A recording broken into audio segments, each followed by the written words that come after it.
They want you to believe Melania is a fairy tale, but the truth is a dark backstory Donald Trump is desperate to hide. Let's be very clear. When Donald Trump met Melania in 1998, he wasn't some harmless businessman stumbling into romance.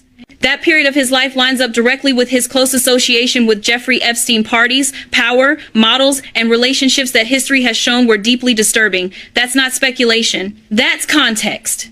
Melania claims they met at the Kit Kat Club, describing it as glamorous, artistic, full of editors and models bonding in the air.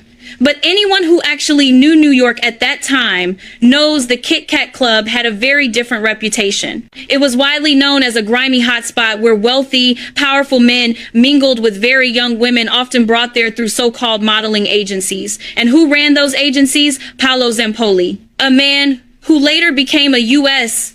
diplomat after being appointed by Donald Trump himself. The same man who specialized in bringing young Eastern European women to the United States and introducing them to rich and influential men. Funny how those paths keep crossing. Now let's talk about Melania's biography, the one that was carefully polished and later unraveled. She claimed a degree in architecture. That degree, never earned.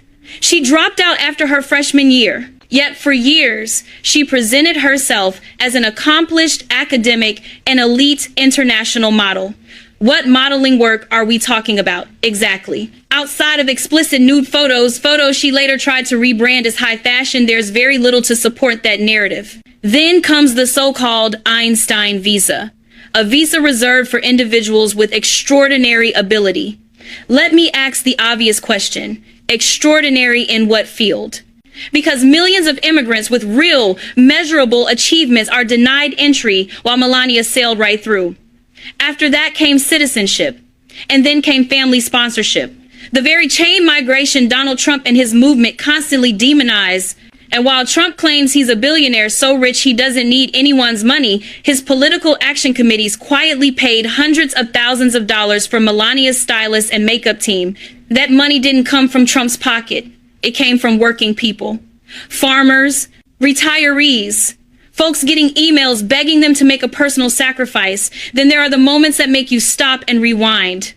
Trump publicly referring to Barron not as our son, but as her son. A strange choice of words, especially when we remember that Trump was allegedly cheating on Melania with multiple women shortly after Barron was born. And let's not forget the plagiarism. On the national stage, Melania delivered a speech that lifted Michelle Obama's words almost line for line. No accountability, no